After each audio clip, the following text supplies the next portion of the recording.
Stand by for news. And here we are. We are. Good day. It's EVtv. We're It back is. again. Who are you? I'm the inimitable Ricky. What was that kid with the Leave It to Beaver? You know, Little Ricky on I Love Eddie. Eddie Haskell. Eddie Haskell. There you go. This is Brian Noto. I'm Jack Rickard. How you doing? We're going to talk about electric vehicles, albeit briefly. Okay, there we go. What are we drinking?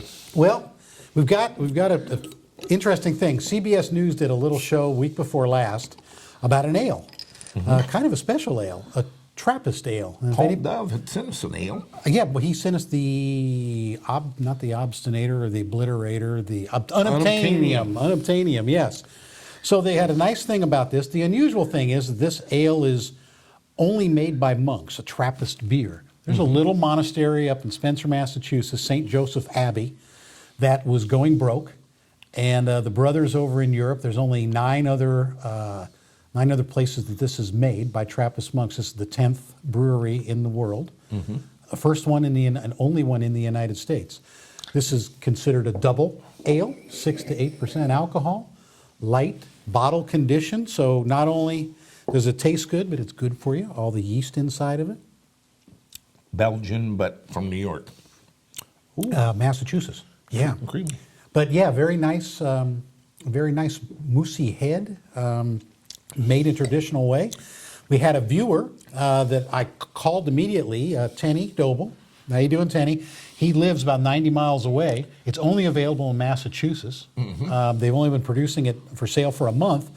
He got down to the local liquor store, grabbed a case of it, put it in UPS, and here we are, Tanny. We got it in an HPEVS box. HPEVS box. He sent our box back. He did. He sent the box back. So it's, actually I haven't tasted it yet, but it's really good. Thank you, Ken. Man, thank you. Yeah, Tenny, you're a good guy. So there's a shout out. So anybody else looking to, it's one way to get on the show, I suppose. Yeah, I guess. Just ply us with alcohol. Let's see, in the world, what do we have here? Kind of interesting thing about Toyota RAV4s. They're really tough to get serviced anywhere. Apparently, if you don't keep them in California, if you don't comply, you can even buy the special Toyota Special Care, and they just will not work on the vehicle. It's people even have to drive, and we were talking about this last week, the old paradigm, which Tesla doesn't do, where they have to drive to get a firmware update to the dealer of their electric car.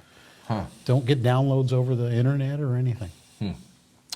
Where did you hear this first, guys? I know, huh? How hard was that to predict? I read two things this week. A very laudatory review of the Spark EV. Oh, really? Said it was just absolutely the best electric car out there. Okay. And you can't have one. The best electric car you can't have? Will not sell. You can go to the dealer on the West Coast. They will not sell it to you unless you can prove that you're installing the charger and doing it in California. Really? Oh, man. Talk about a cafe compliance. They're not going to let one get away. No, that's right. They're going to keep them all in home base. They're going to keep them all in California because they want to do it. But I ran into a real horror story with a Leaf owner. Oh, really? Oh, man. In a forum. This guy's been without a car for 2.5 months. Oh. They wouldn't give him a loaner of any kind. He doesn't have another car. He asked them about a loaner. They told him there weren't any available. They've sent one of his cells to Japan to be examined.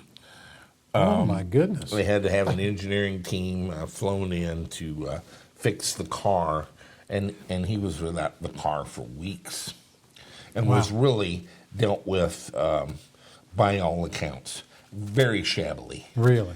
By Nissan. Don't touch them. They're dirty. Those little electric car buyers. Oh, man. It's a problem. If something happened to my Model S, I have an 800 number. And they're really quite good. And that's fortunate because I wouldn't have a clue, and there's no way I can void the warranty. Yeah, there really is a warranty Very on a expensive $100,000 car. Yeah. And but I wouldn't know where to start. Right. How would you diagnose if it didn't I don't run? know how I would check the voltage of a single cell. No.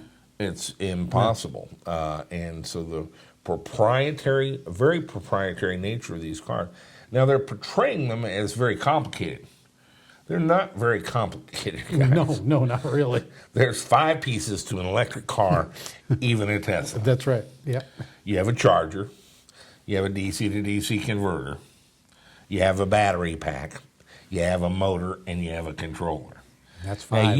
you can glam that up to it, you're just about dead. That's right. But you can't actually put anything else in there. No. It's not that they're complicated, it's that they're sealed and that they're so closed with the information.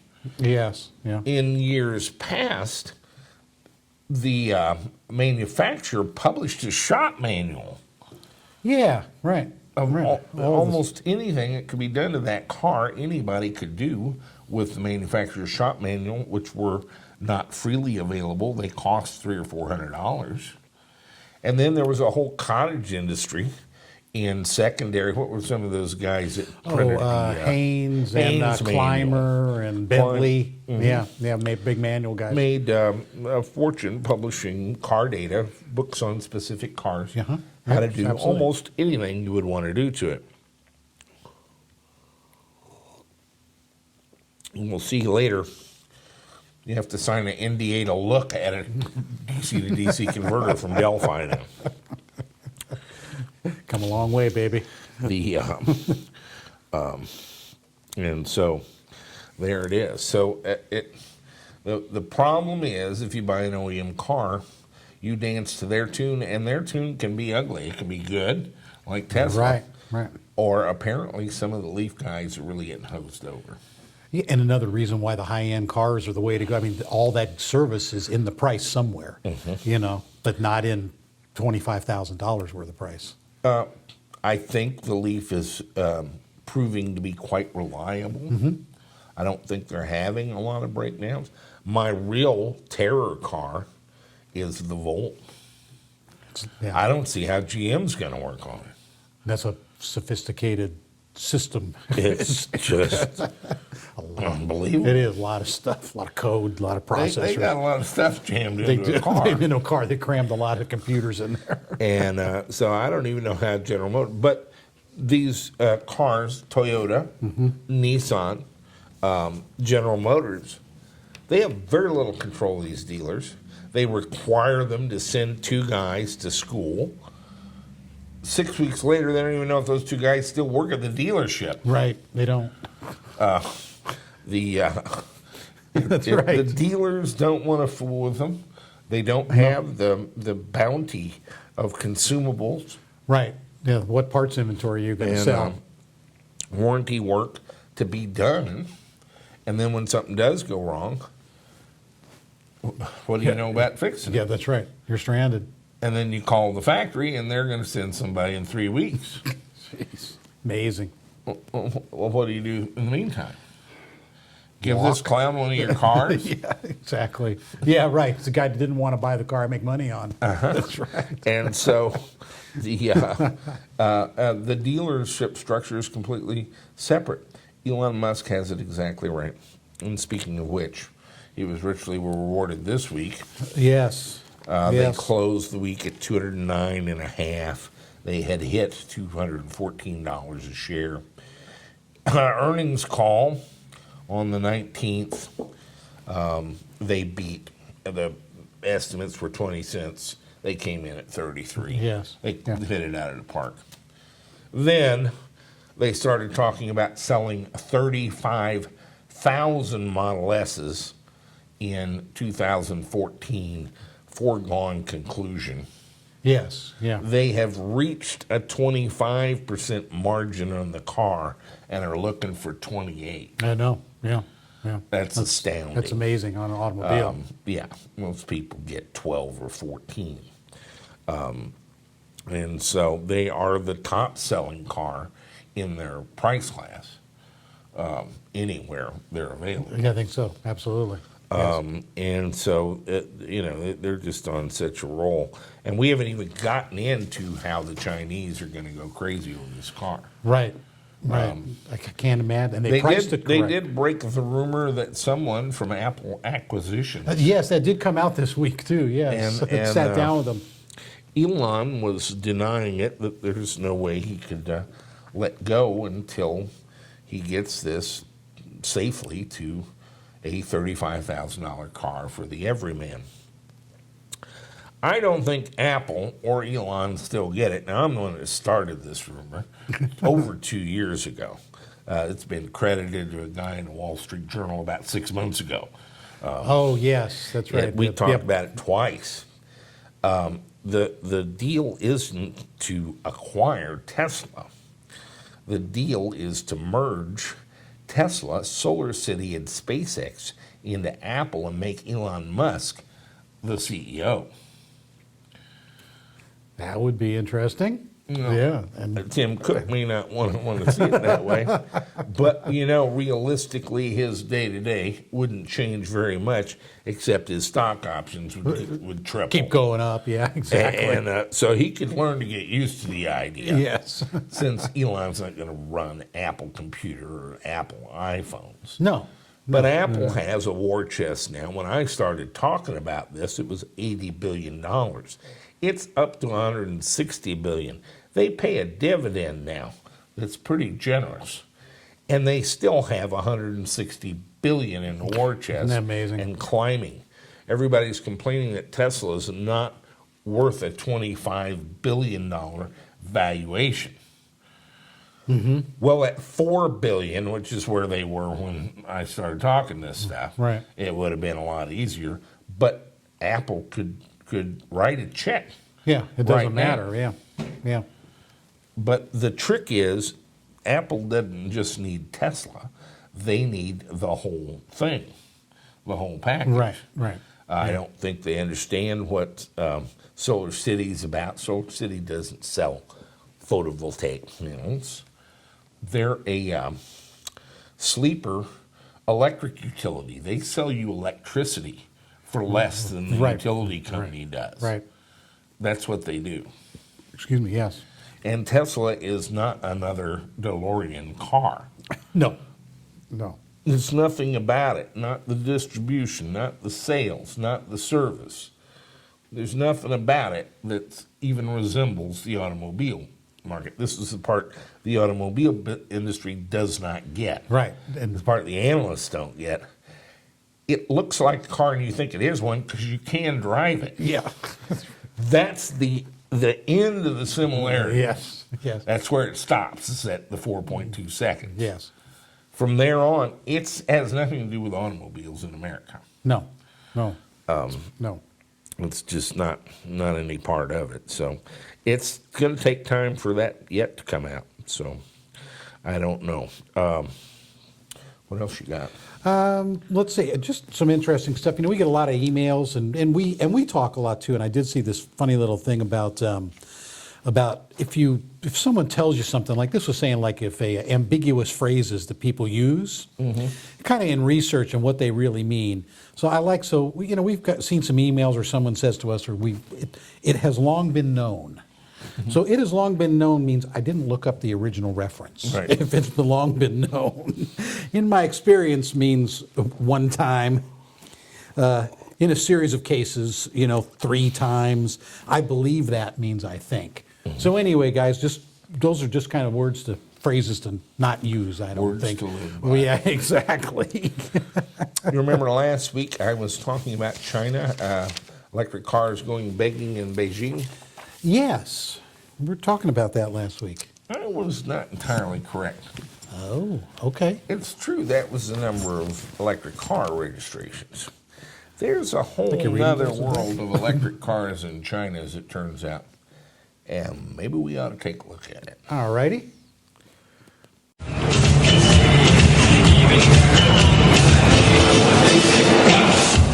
The Chinese are getting into cars. But even as car retailers employ an increasing amount of glitz to attract big city dwellers to their latest floor models, it is here in this small garage in the rural city of Jining in Shandong province that the seeds for a radical shift in the automobile landscape are being planted. Here, auto mechanic Chang Wei decided to conduct a small experiment for fun. I wanted to build an electric car for myself to drive. I bought all the parts on the open market and assembled it. But as soon as I finished the car, I was approached by someone who wanted to buy it off of me. Since then, I started my own business. We've got about 20 workers, and we've sold over 400 cars to people all over China.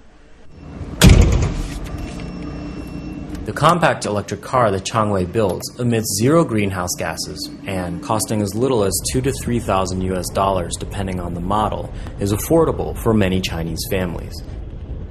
The larger cars on the market go fast, but they're far too expensive for most people in China. Smaller models like this are affordable for most people. The vehicle is meant for driving within the city. It can't go long distances. It can travel about 120 kilometers on one charge and has a maximum speed of 55 kilometers an hour. It takes about 6 to 8 hours to charge in an ordinary household outlet. Most of my customers are workers who use it to commute to work and senior citizens. The local Shandong government has been supportive and gave me $14,662 in subsidies. These cars have become so popular they even have a nickname, Shanzhai, which means knockoff brand. They can be seen on the streets in small cities across China. In Jinan City in Shandong, many illegal taxi services use Shanzhai electric cars to save on gas money.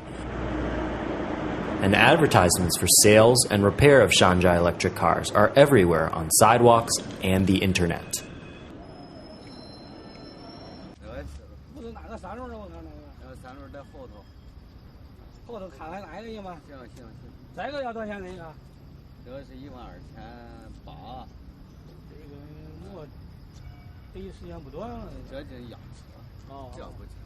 Xu Shoukang, the man in the white shirt selling Shanzhai electric cars, is the general manager of Sestar. The company has been researching and producing Shanzhai electric cars in Liaocheng City, where the vehicles have become so common that the city now issues electric car licenses.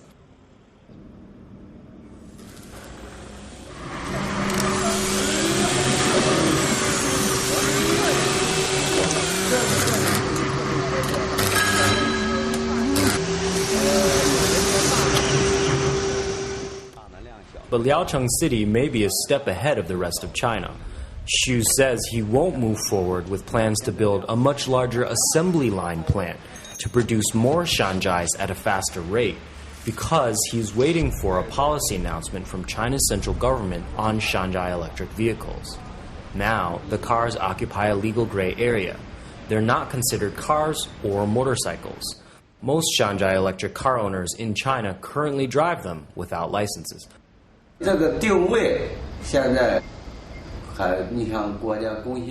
officials are debating proposals on how to classify this vehicle, in addition to where licenses, if issued, will be valid. Right now, we're not permitted to drive within very large cities, but commuting within small cities and counties is okay. Police generally don't regulate and won't stop you in certain provinces. Last year we made around 700 cars, but because future policy is up in the air, we only produce what's ordered. People are already beginning to accept this electric vehicle, as the most important thing here is cost and practicality. The debate over the status of Shanzhai cars and where they can travel has bigger implications. Many Shanzhai manufacturers are looking to export their cars beyond Chinese borders. According to Chinese law, however, only car companies on a government-approved list can easily export large numbers of cars or even legally sell them within China. That's created complications.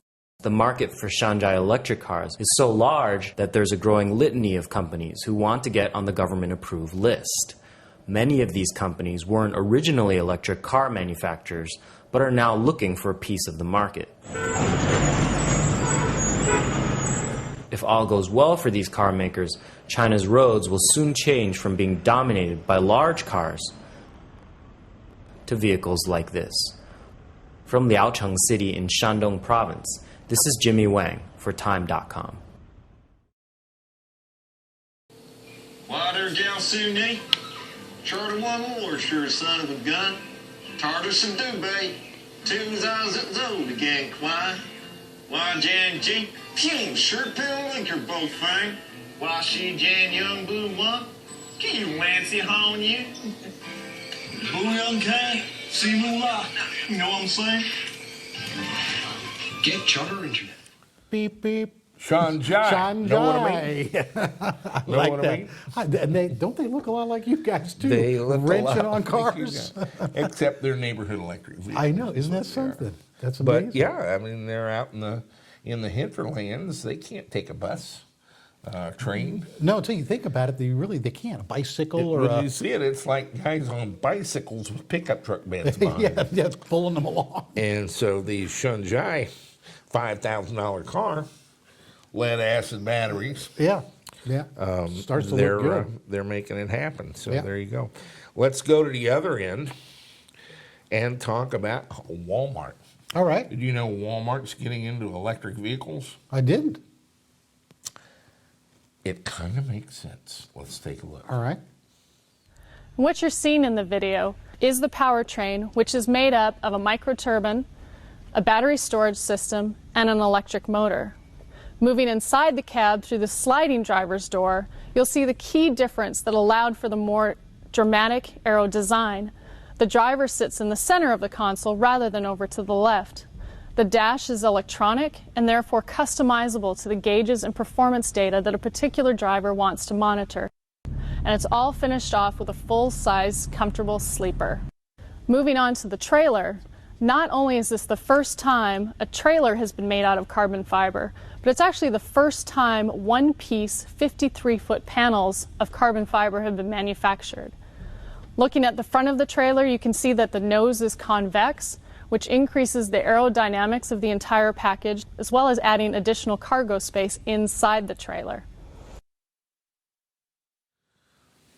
That's pretty cool. I have said like- for some yeah, time that is really, that really cool. You could save a tremendous amount of fuel just by redesigning the trailers. Yeah, that's amazing looking And rig. here they are. They got a carbon fiber trailer with a round front end, wheel covers on it. You cut the drag 1% on one of those trailers, Oh, and yeah. it's a huge amount of fuel. Now you put an electric tractor on the front, It's amazing. 80 miles with no charge, and 500 miles with a micro, With that capstone? capstone microturbine. Yes. And so there you go. I was so enthralled over that truck, I started looking around for others. Guess what I found? What'd you find? 73-year-old Algator over here in Kentucky. Al. Yep, we know Al. Al brought his truck to EVcon, and he's got him a better video camera and has done a little documentary about the entire process of converting the 1939 Dodge Brothers pickup. Yes. It almost in fact, it reminds me of the Walmart truck. Yeah. Let's take a look.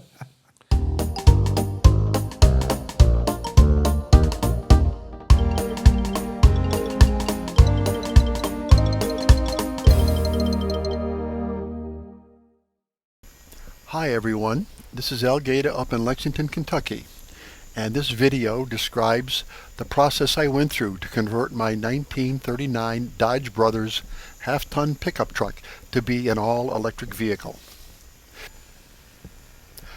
This is part 1 of 3 and describes all of the repairs that I made to the sheet metal parts of the truck as well as to the frame.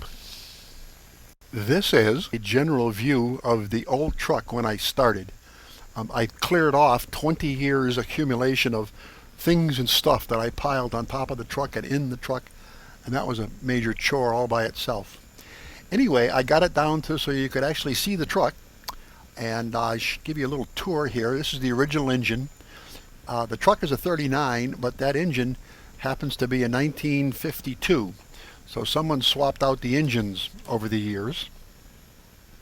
Here of the inside of the cab.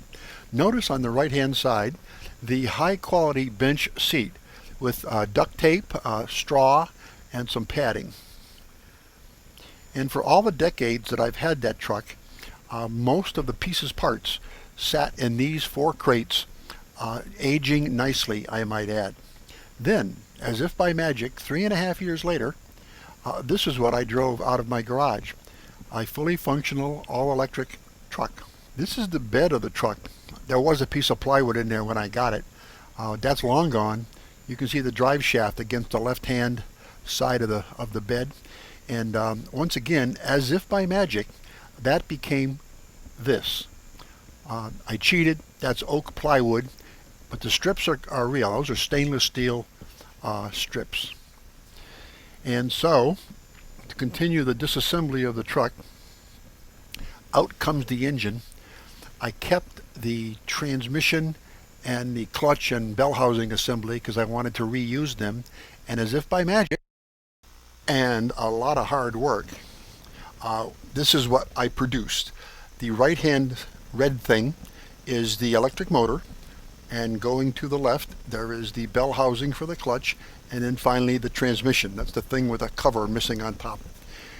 It weighed about 400 pounds total. But anyway, back to reality. Here I am power washing the frame, and the reason the frame is yellow is because in New York State I rented a commercial sandblaster, and I sandblasted the frame and underside of all the sheet metal down to shiny metal, and then I hand painted a zinc chromate primer on it to preserve it over the years, and it did a pretty good job. The frame was very dirty when I was power washing it, but there was no rust or anything else like that on the frame. It survived pretty good. Then what I did, I took the frame and I gave it 2 coats of Rust-Oleum rusty metal primer with a brush. That is to really work the paint into the metal. And so, after crawling around under the frame for a couple of days painting, it looked like this. I've got it out in the sun to dry, and the next step is going to be to paint it with the Rust-Oleum high gloss black paint. I put that on with a spray gun, and I put on 2 coats. And here's one view of the frame, and here's the other view of the frame. This is really a turning point, because from this point on I start putting things back onto the frame as opposed to taking them off. This next picture shows some worn shackles. As you can see, the second item from the right, see how terribly worn it is? I don't think some of that stuff got greased for 100 years. Anyway, these are on the back spring. They attach the spring to the chassis, and I had to drill out the old assembly, and those 4 holes you see there, they were riveted on, and boy, those rivets were tough. So when I put it back on, of course I couldn't rivet it, but what I did do was I got some category 8 bolts. You can see them sitting up on top of the rail, and those are like incredibly tough. They're very, very, very, very strong, and so I put them back on with that, and hopefully they'll never come loose. Here you see the finished product. There's 3 bolts you can see, and there's one underneath. It's all painted up really nice, and you can't tell that I replaced it. It was very easy to get the parts and all. And then we went into body work. And we did body work for 1.5 years between the cab, the fenders, the body, the bed, and everything else. It just went on forever.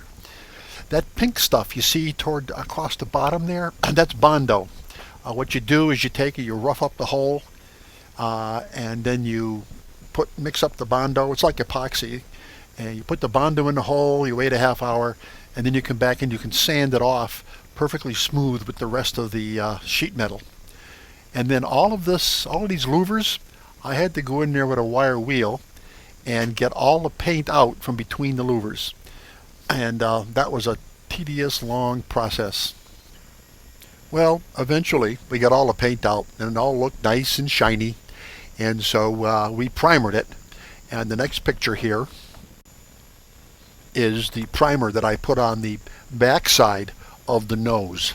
That whole thing is called the nose, by the way. So I got it all primered front and back,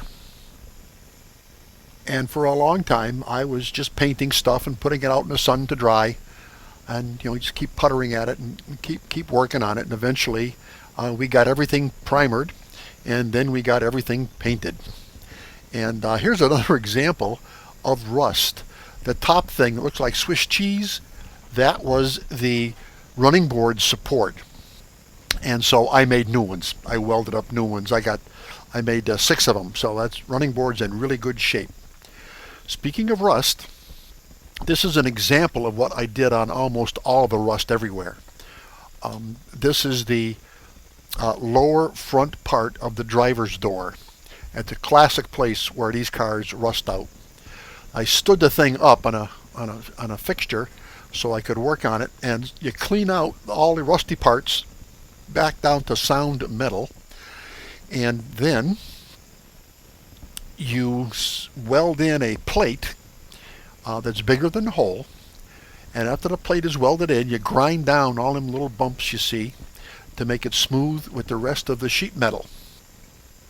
And then you apply Bondo or JB Weld or whatever you're going to use to fill things in. So the lower left-hand corner of the door, that's where that hole was that I showed you. Also notice I've taken off the door handle. This is again a typical day here. Looks like I'm painting fenders black today. I just waited till I got good sunshiny days and just did the work outside. And here I'm prepping the cab. Once you're all set and you think you're going to start painting, you got to wash it down with soap and water to get all the grease and other things that have accumulated on it off. I still have to primer the doors, but once they were primered, I painted the whole thing red, and this is what it looks like. This was a really good feeling because I was really making progress now on the reassembly of the whole thing. Next here is the bed of the truck, and that didn't require too much work. It was pretty sound except for the floor, which was just all rotted out. And so that, after some hard work, became this, all painted red. And there's a lot of other details on there. You can see the motor and the clutch and the brake pedals. Then later on, it looked like this. Tires are a little wrong color, but we're going to take care of that later. And you remember this when it was all shiny because I had wire wheeled it down. Notice the 2 shiny things in the top louver on the black part. Those are daytime running lights. But eventually, all the bodywork came together, producing a truck that looks like this. And here we start with the 2 pieces of iron that are going to be used to make the adapter. And after some machining and fooling around, I've got these 2 pieces here. Now the round piece fits exactly into the recess in the square piece, and it's held there with the 4 bolts. Another thing you have to do is you have to make a keyway in the adapter here that matches the keyway in the motor shaft. So how you do that is by using a broach. So what you do is you would just drive this down into the hole, and every little tooth you see there sticks out a little bit further. And so eventually they cut the notch in the round inside of the adapter. Now here I've mounted the little adapter onto the motor shaft. Now this has to be a really, really good tight fit. So I machined the internal bore on the adapter to almost fit onto the shaft when you do it by hand. It's to the point where you could drive it on with a hammer if you wanted to, but we didn't do that. That's kind of crude. What I did was I heated up that little round adapter to about 140 degrees, and that got just hot enough so that it expanded the inside bore, and the adapter just slipped on the shaft ever so perfectly. I pushed it all the way back to the shoulder that's on the shaft, and then let the whole thing cool off, and use set screws and other stuff to really hold it down tight. Remember this square piece? Well, this piece has got to become round to fit into the flywheel. And here I am machining the corners off of it and getting it perfectly round. And notice on the top edge there seems to be a little recess, a little groove. Well, that has to fit exactly into a matching depression on the flywheel. Now here you can see that I've mounted it to the original adapter that I put on the shaft, and once again you can see that little maybe 1/4 inch of recess around the perimeter. Now that has to fit into the recess you see on the flywheel with the 4 bolt holes inside, and once again I made it a perfect fit. It would not fit by hand, but when I warmed the flywheel up it would fit on just great, and it would cool off, and it was really difficult to get off. The next thing that we did was to dynamically balance the flywheel. Look at the bottom of the picture and you can see the heads of some bolts there. Well, there were some unused holes in the flywheel, so I tapped them out to 1/4-20, and I got some 1/4-20 bolts and screwed them in, and those were my weights. They came in different lengths, so I had you know, 1/10 of an ounce and a 1/2 an ounce and stuff like that. And so I would spin the flywheel and notice the vibration, and then put a weight on and spin the flywheel and see if it got better or worse. And it just kept doing that carefully and deliberately. And after a couple hours, I had it down to spinning just, you know, dead quiet. There was no vibration whatsoever. This is the front view of the flywheel. Notice the numbers on it. Those are what I use to help me do the dynamic balancing. The 4 bolts on the outside of the recess, those are holding the flywheel onto the larger round adapter that I made. And the 4 bolts on the inside are holding the 2 parts of the adapter that I made together. Now, these are all category 8 bolts, which, like I said before, they are tough beyond belief. I put them on with an impact wrench, and you can tighten them down till they ring like a bell, and then you know you got them tight enough. This part is a close-up of the final assembly of the flywheel and my adapter. The smallest diameter thing you can see in there is the 1/2 of my adapter, and the next largest thing is the other half of the adapter, and they are bolted together. Then onto them you bolt the flywheel, and then ultimately the clutch housing, which is in red. Well, okay, everything is assembled, and I'm going to put this thing on, I'm using a battery charger that's pretty substantial here. So here we go. This will bring it up to about 12 or 1300 RPM.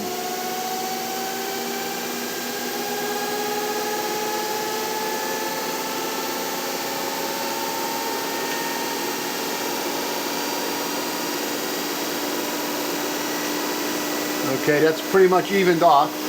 I'm going to up the charger. This ought to be about 2000 RPM.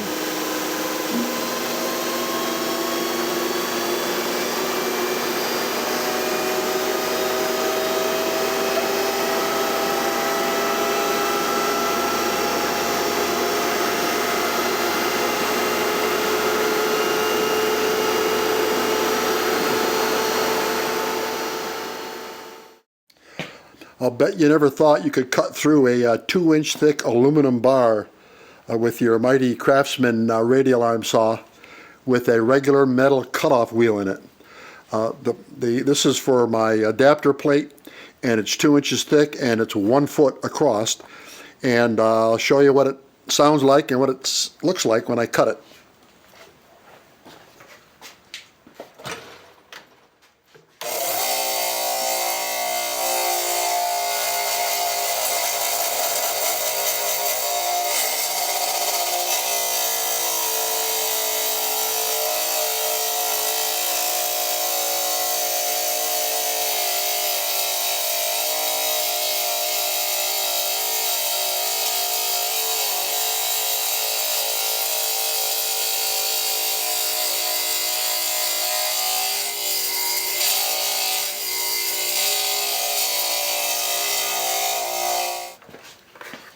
It looks to me like I'm taking off about 1/16 of an inch or so on each pass, and the wheel does not seem to be wearing down awful fast.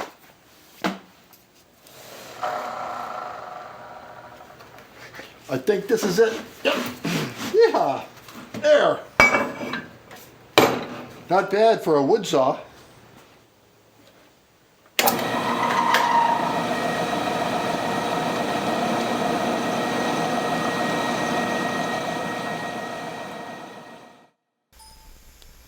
After cutting it off with my radial arm saw, I went around and machined all 4 sides to get them perfectly smooth and square, so I could use them as references as I was doing the rest of the layout.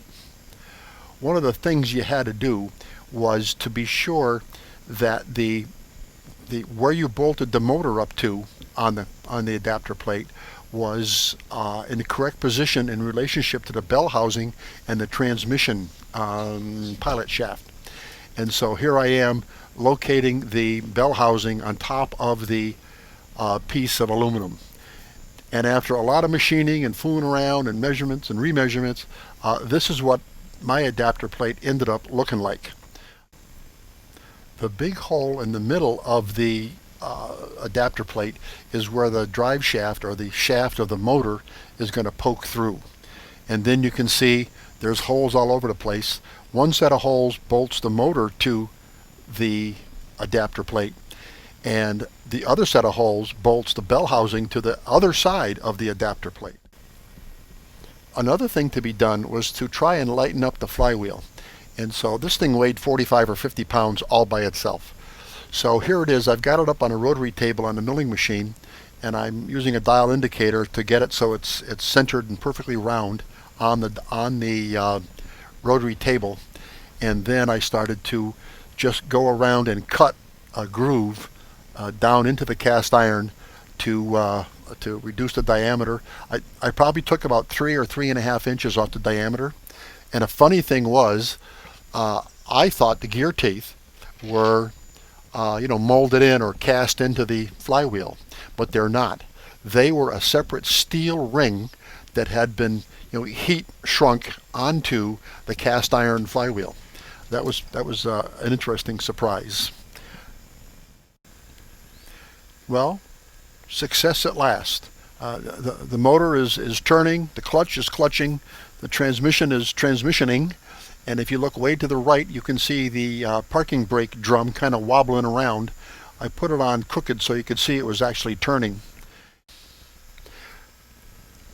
Well, here we are. After some more fooling around on the test bench, it's time to put the motor back into the vehicle. And this is how I did it. It took a bunch of jiggling and fooling around and stuff, and getting bolt holes to line up on the rear motor mounts. And it was not too bad a process, but it took a little time. And this next picture here is, it's all installed, except that there's no front motor mount. It's being held up by the chain from the engine hoist. Okay, the next task at hand is to make the front motor mount. So what I've done is I went to Granger and I got these nice rubber shock mounts. As you can see, it's threaded on both ends and it's rubber in between. It's got a big metal plate right here. And you can buy these in all shapes and sizes. You can buy them with different weight ratings. It's all over the lot. So if you're looking for shock mounts for your motor, Granger is a good place to get them.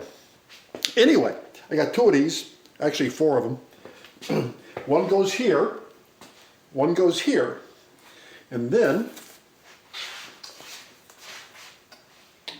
the cardboard is just a marvelous prototyping tool. Whoop. There we go. And so this goes in and this sits on the rubber shocks that are sitting on the edge of the frame.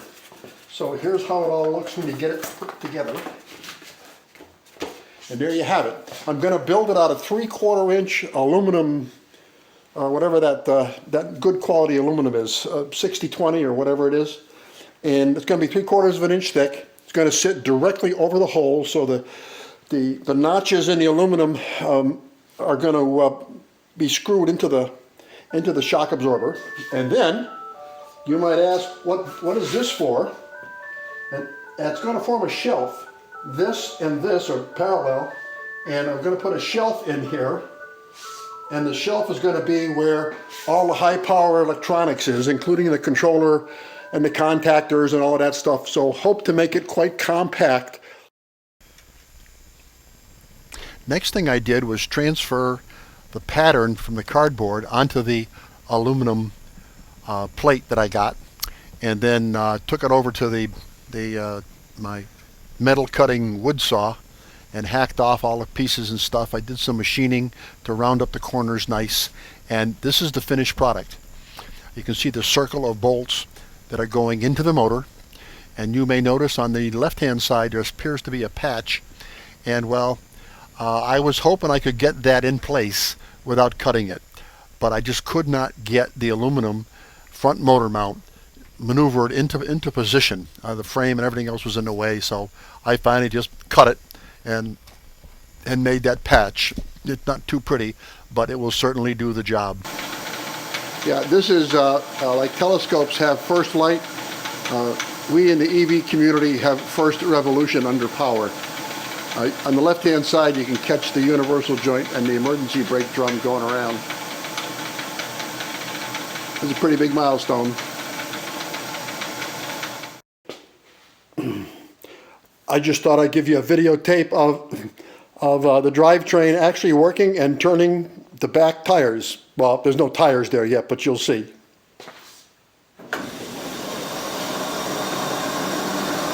Yeah, that's third gear, I'm pretty sure.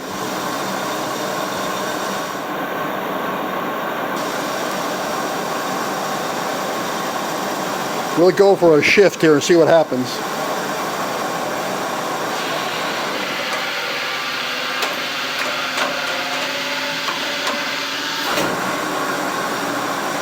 No, that was second gear. This is third.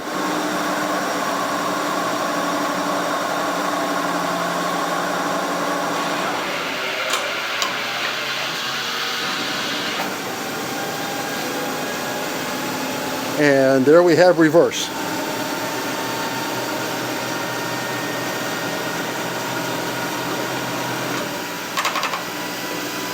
And of course, neutral.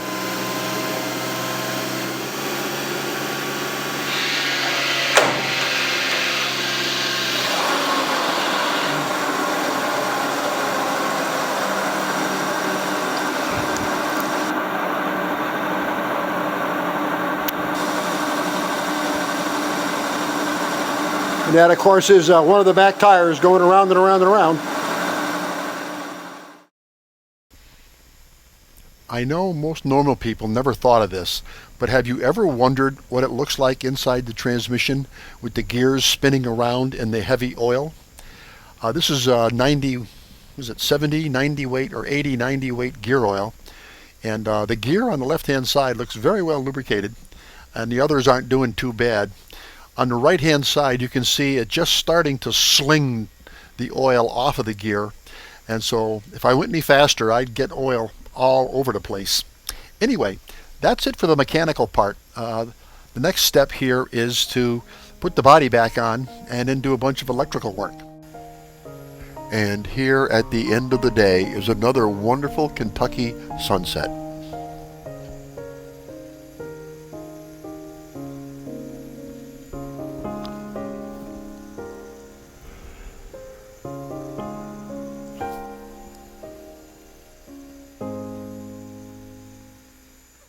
Well, they might be around the same weight. Well, well, they might be. And Al's got some batteries in there, man. Good on you, Al. No, this is That's cool. is good work. Yes.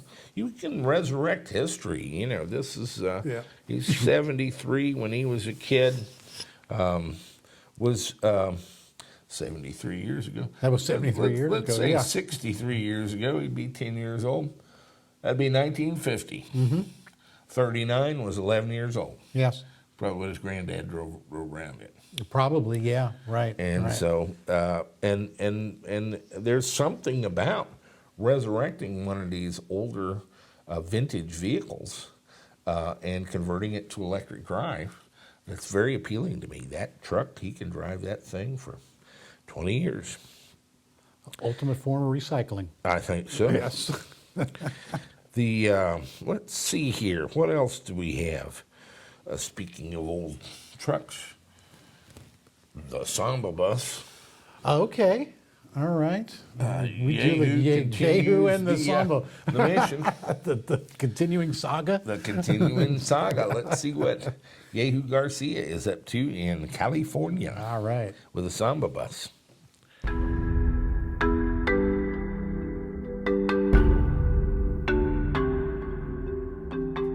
This week on the Electric Samba project, module work continues, plus we take a look at other EV projects currently going on.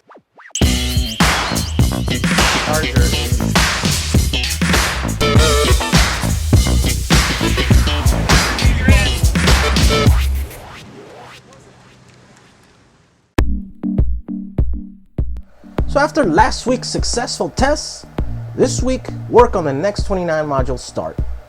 The problem is that it's a very slow process. Currently, I'm charging cells at a rate about 20 or so a day, and discharging them a single cell at a time.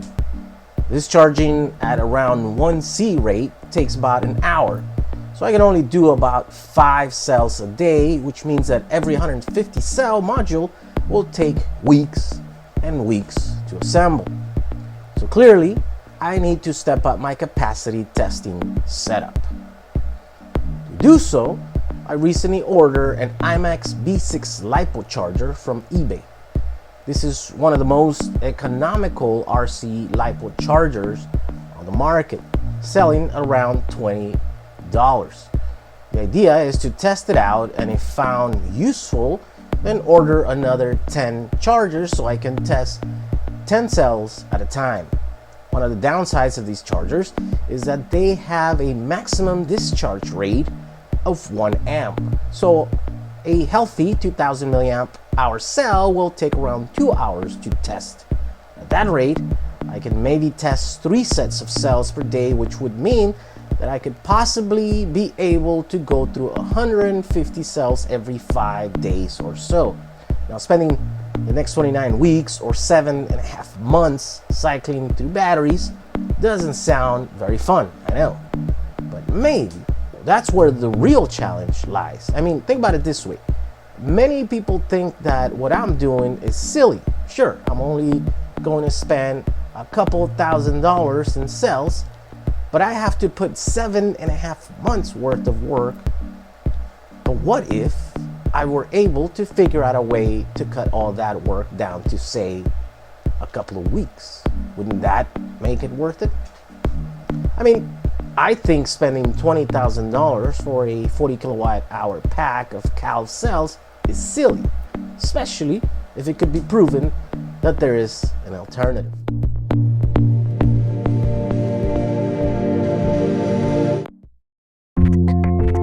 Since watching me charge and discharge batteries is as fun as watching paint dry, let's look at what other conversion projects are currently going on.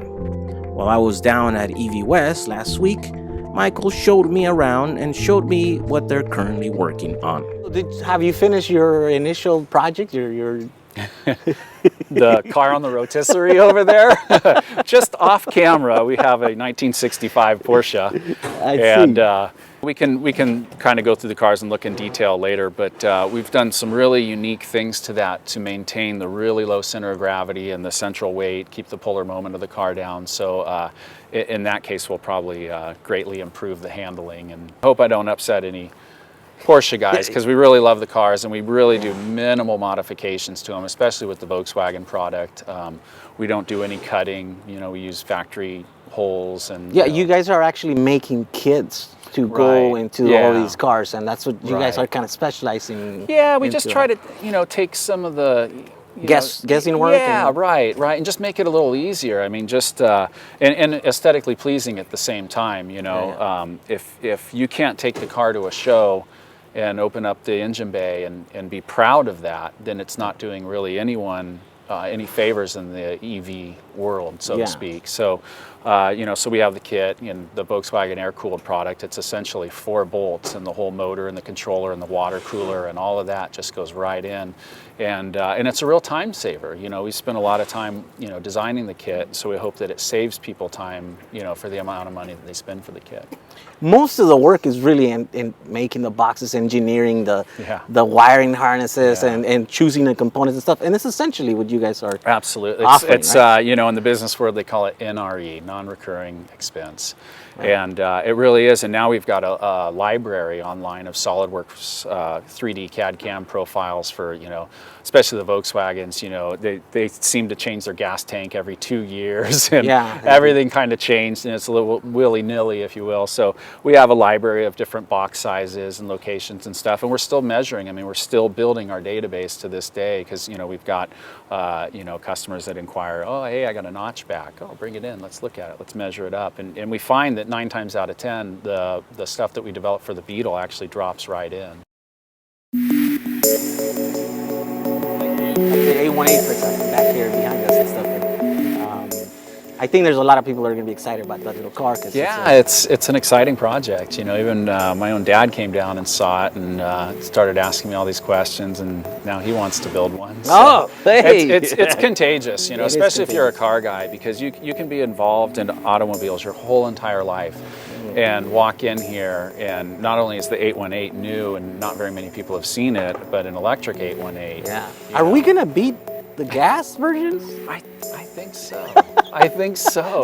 So for people who don't know, this is a car. It's kind of a kid car, but it's designed from the ground up to be a high performance track car, right? Yeah.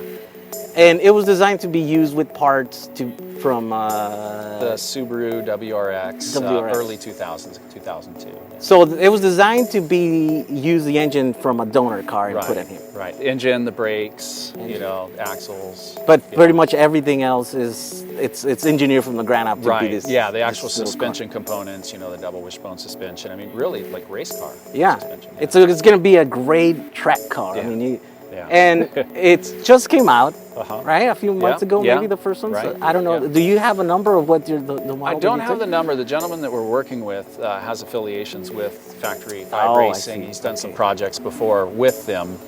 He's actually done a build on a reality show with them, and he's done his own projects and sold those. And so he's working on this with us now, and we're kind of developing a kit in the process, so that again, the non-recurring expenses. If we get a customer who's like, hey, I got a Factory 5, we've already got it modeled up in SolidWorks. We can give you the design files for the batteries and the motor mounts and things like that. Okay. Yeah. So they might be rolling out here with an EV818. Yeah. It might be the first one on the streets. Yeah, I know there's some test units and prototype units that 818 and themselves done, right? Yeah, there's a lot of examples out there. We're excited this has the dual AC35, and we've seen that before in other cars. Much bigger cars, much heavier. Much heavier. Yeah. We put the project on the scales the other day, on the race scales, and it came in at about 1,700 pounds. Oh, wow. And that's pretty much everything in it, but a little bit of interior and some body work. So we think we're going to be below 2,000 pounds. Oh, wow. Can you imagine with that? a twin AC35. So you can tell that's going to be a really fun car to drive. That is going to be an exciting car. So let's go see it. So this is the 818, and it's running a double motor system, right? And it's AC motor from HPVS. Yeah, so we have the HPVS dual AC 35 in here. And we had to do a little bit of modification to the frame to actually get it to fit, because it's a little bit longer than most motors. Oh, I see. You can fit, single motors in here without doing any modifications, but we're real proficient at welding, and the frame had not been powder coated at that point, so we made the modifications and then sent the frame out for powder coating. We did a little bit of analysis. We did it, put it into SolidWorks and kind of looked at the changes that we were going to do, and felt real comfortable with them. We knew we weren't compromising the quality of the engineering that went into it already. You guys made like the battery boxes. Right, so the battery boxes, and we're trying to keep things light, so we're using a lot of carbon fiber, and some of it's accent pieces, and some of it's really has some functionality, like keeping the debris out of the battery boxes and things of that nature. But at this point, we're probably a day or two away from firing it up to actually drive it around, kind of obviously open chassis go-kart style. and then it goes off, and our customer's going to do all the body work. And it's funny you say that, because I just saw the main harness for the motor and the HPVS system. Yeah. It's still laying there. So Yeah. This is a testament to how easy it is to wire one of these HPVS systems, right? Yeah. It's like he's a day away, a few hours. You know, that thing you just pull it up, Couple it's a few loose ends. cables. Yeah. Probably the systems that are designed to run the rest of the 12-volt system of this car is probably more complex. Well, you know, it's kind of true. You'll spend, you know, not that much time wiring up a controller, and then maybe installing the cabin heater and routing the ducting and all that might even take longer than hooking up the motor controller. And we continually say this to customers, like, this is a lot easier than you think it is. It's really a straightforward kind of project, no matter what the chassis is, you know, to just kind of get in there and convert the system. I'm hoping to be able to join Michael when they finally get this car on track to test just what level of performance it achieves. So thank you for watching this video. Make sure to catch next week's episode for more electric Samba adventures. Next week, bye.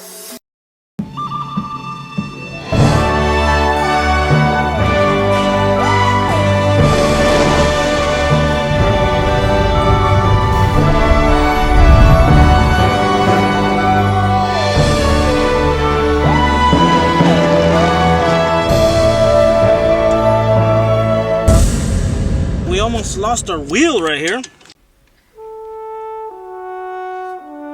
Folks, if you enjoy my videos, don't forget to subscribe to my YouTube channel and join the conversation down below by leaving a comment. If you don't, then also leave me a comment so I can make these videos better. Thank you.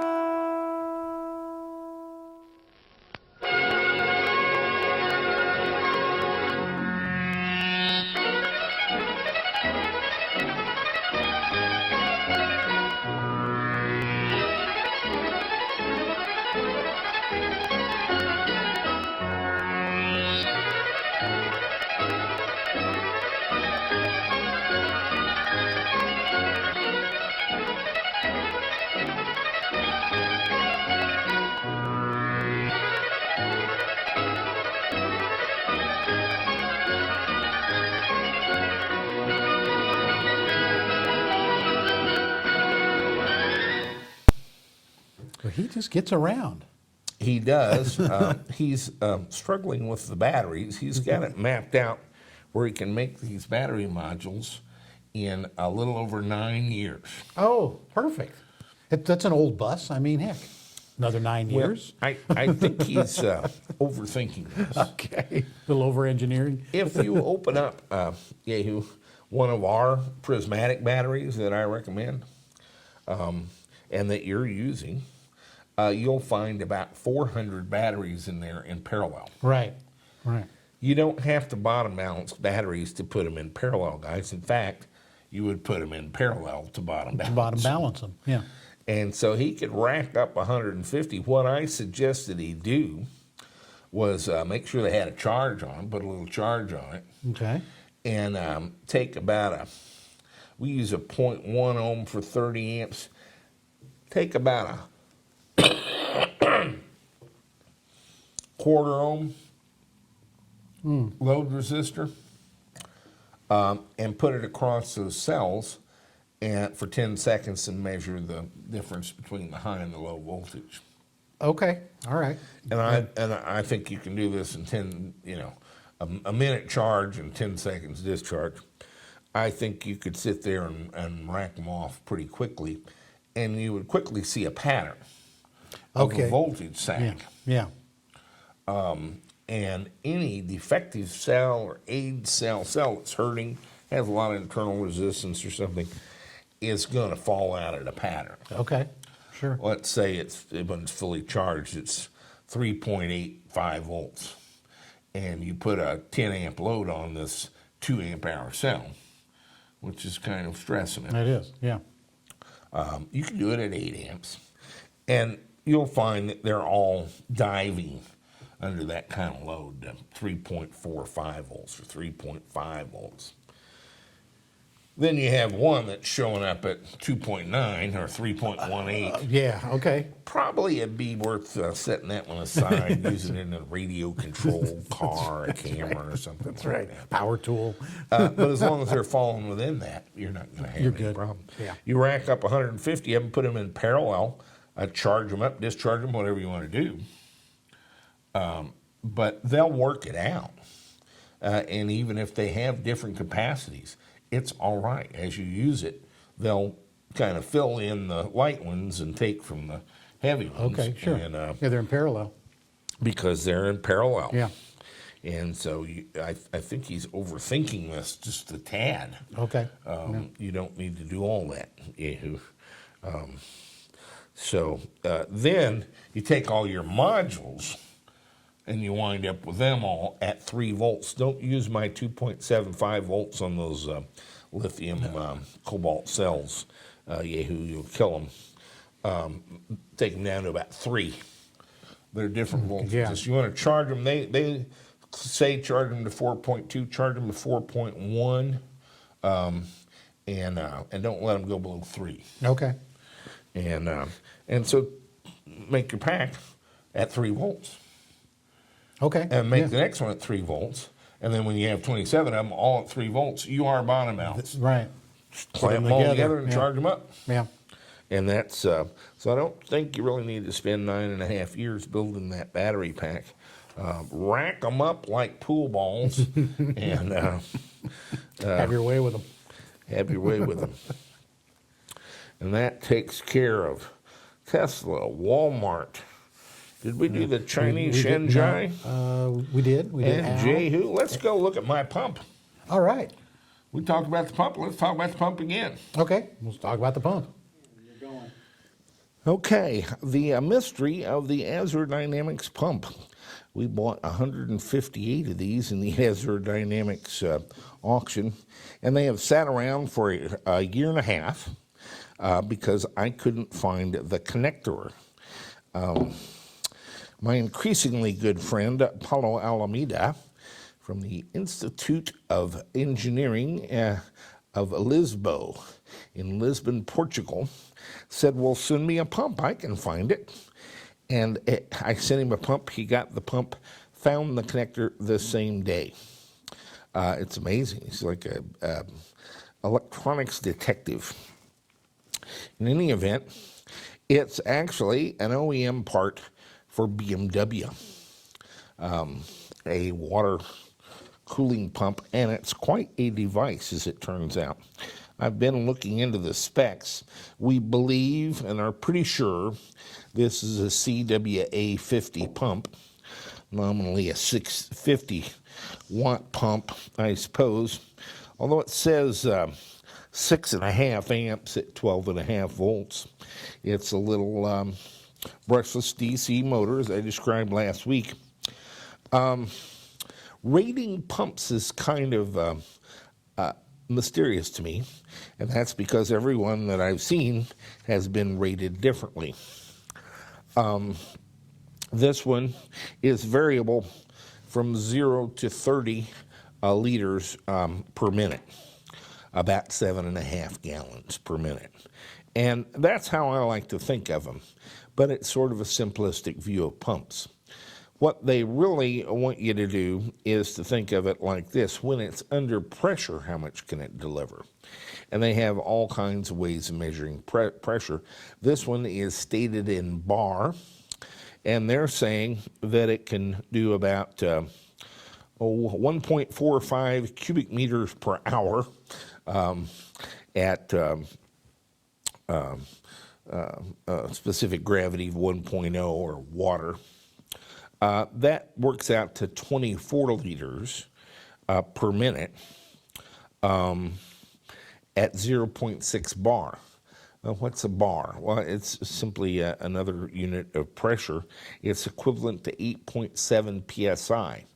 Now, you'll see a lot of pumps rated in head. In other words, it can, at this diameter coming out of the pump, it can pump uphill a certain number of feet.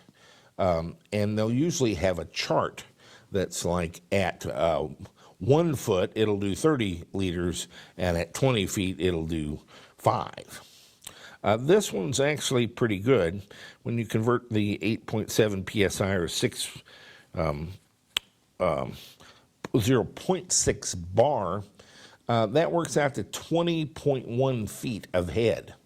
And so they're saying that this will pump 30 liters per minute, a free run, and at a 20-foot head, this small diameter of output, this is the output actually, that you could go to 20 feet, it would drop to 24 liters per minute. That's pretty good. There's some other things I like about this pump. Paulo found the connectors, found the BMW part numbers, and I ordered 10 from a BMW dealer in Atlanta who was showing them online. This is what the connector looks like. Actually, this wedge part is what goes into the pump connector or receptacle. And it does have a secure thing. It's a waterproof connector. It's really quite high quality. These are a little weatherproof gaskets that go on the wire. And here are the pins that it uses. And so you wind up with this connector that hooks right up to the thing. I was somewhat worried about the keying. Often these things are keyed, but we're not having any problems with this one. I've ordered 10 other ones from Mouser that appear to be a Tyco Electronics equivalent. I'm hopeful that we can get those, but even the BMW ones, as long as they stock as many as we need, I don't think it was $5 or $6 for the set to make up a connector. It is somewhat peculiar. The other specs, it'll operate. The other thing I'm concerned with in a cooling system, of course, or heating system, is the temperature. And this will pump from minus 40 to a positive 128 degrees centigrade. 100 degrees centigrade being boiling. I think we're in very good shape there.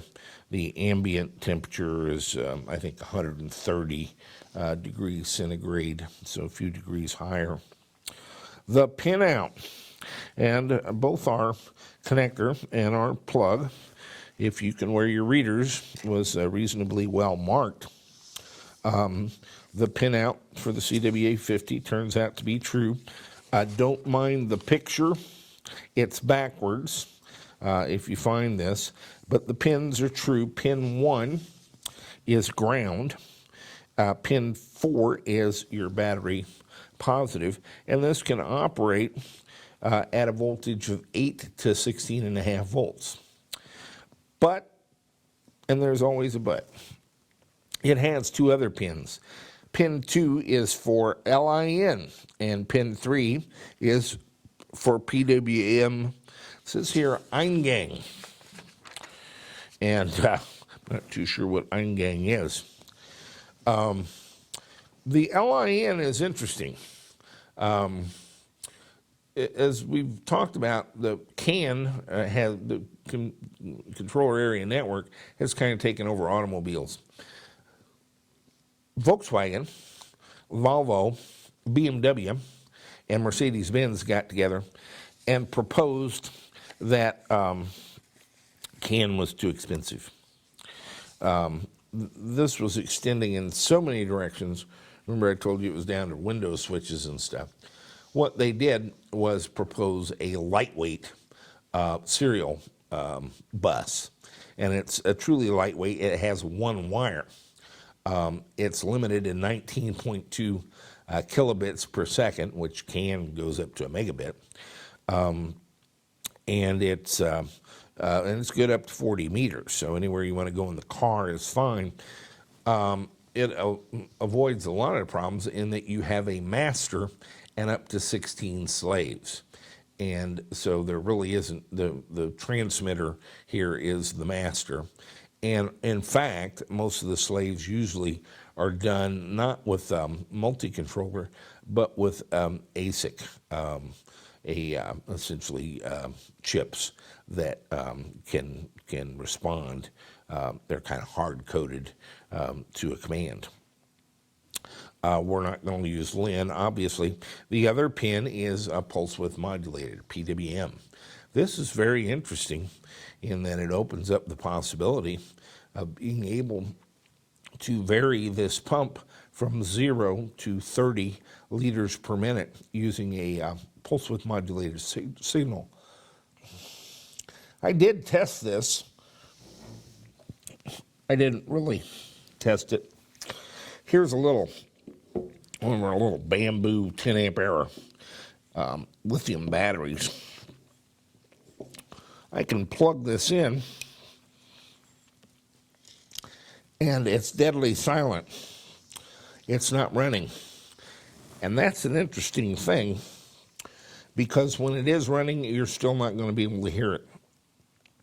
But if I take this blue wire, pin 3, PWM, I have to hold it on for about a second and a half, and our pump starts. Not immediately, but within a second or a second and a half, and it is running now. And if you can hear this, there's nothing to hear. It's I can't hear it in front of me. I can just barely hear a whir in there, and feel a little air coming out of this thing. But that's the stunt. And so the real wire up for this, for most people, will be simply to tie pin 3 to pin 4, the battery positive, and so when you switch it on, but you can put your switch on this line. The current to run the motor still comes on pin 4. This is simply control, and if you tie it to the 12 volt for over about a second and a half, it starts and runs full bore, and in fact I've removed the wire and it's still running full bore. But normally we would simply tie this into the same terminal or run this through a switch into 12 volts as well, as a control. But I could conceivably tie this to one of the outputs of JevQ, which can be set up, configured in software to be a PWM output with actually up to 4,096 discrete positions, and so achieve a very fine control of this motor from 0 to 30 liters per minute, and adjust the flow based on the temperatures I observed on the inverter in the DMOC 645 through the JevQ interface. And so that's almost going overboard in actual practice. I'll probably just tie it to the positive, and have that come on. Tie this to 12 volts all the time. This will go to my ignition 12 volts whenever I turn on the ignition. Then this will come on. But, however, that wouldn't work because it won't go back off. So you have to break this one too. So basically we'll have to tie that together and hook it up to switch to 12 volts. That's the Pierburg pump. It's remarkably quiet. It should be quite durable, and it puts out plenty. It does. I don't like the plastic barbed fittings that the Bosch pumps and these use. And you wind up with all these hoses with little clamps on them. However, we found that a 3/8 inch NPT to AN8 fitting will just about fit down in here. And what we do is take that 3/8, take a 3/8 tap, and kind of gently tap that out. Actually score the plastic with a tap for the 3/8 NPT. Take the NPT and smear it with a little epoxy and screw it in there. And then we have a AN8 fitting that we can use with our hoses. As I said, we're going to develop a second cooling system with the Raleigh heat exchanger and our black nylon hose and our tank, but we're going to run it all at AN8 hose and fittings, and so that will make a higher capacity cooling system for some of our higher powered inverters, and particularly when we're trying to, as we are in the thing, I'm actually running the output of the inverter into the motor and heating it further before running it through the heat exchanger. Now you have to be careful.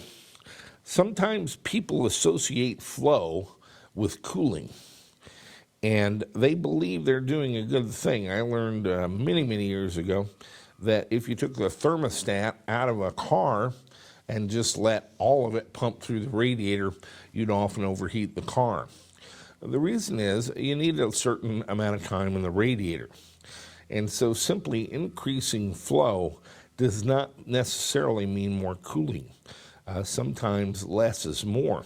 As you slow down the flow, you drop the temperature coming out of the heat exchanger, and ultimately it's the temperature of your coolant that is the determining factor, not how fast it flows through.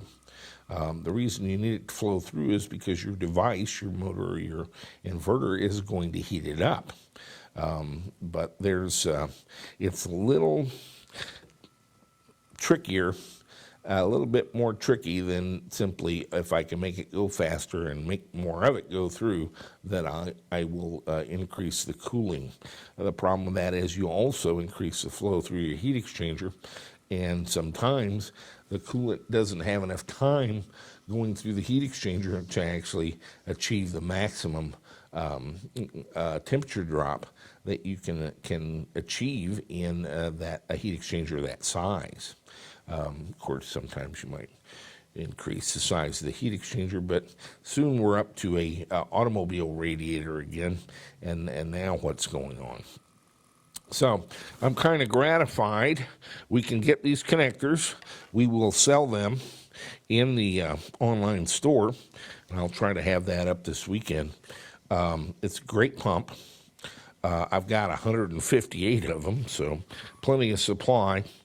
And I hope, Mouser has actually been less responsive than a BMW dealer this time. I don't know what's happening with those guys, but they get worse with every delivery.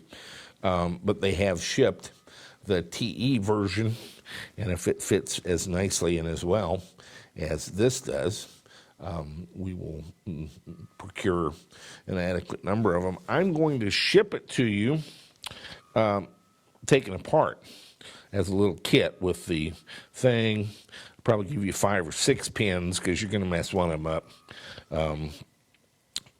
I put them on with a pair of needle nose. Everybody says you need a crimp set. We've got a crimp tool in the store if you have to do it perfectly, and some of these little weather seals.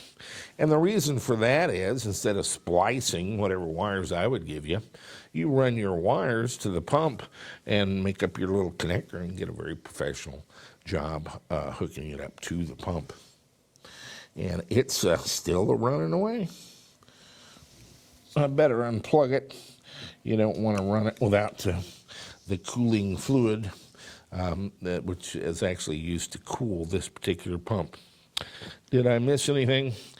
6.5 amps at 12.5 volts. It's 0 to 30 liters per minute. 128 degrees is your maximum temperature in centigrade for the coolant. All these figures with the 30 liters, the 20 feet ahead, that's assuming water. You can actually do a little bit better by using a 50-50 glycol water solution, because the specific gravity would be somewhere between ethanol and water. So 0.85 or 0.90, and so it would do just a little bit better. So that's it. It's 30 liters, 24 liters into 20 foot ahead, or 8.7 psi, or 0.6 bar. And you do have this PWM line to configure. I don't think any of us are going to find a use for the LIN input. The PWM is interesting, but just for right now, wire it to your pins 3 and pin 4 go together. Pin 1 is your ground, and you're good to go. Stay with us. Well, we got the pump working. The pump pumps. The pump pumps. That's amazing. Instead of being some, what do you call them? Lasers? Yeah, lasers. There's a pallet full of lasers. A pallet full of lasers. A laser is a device that you plug it in and you turn it on and it lasers. Laser.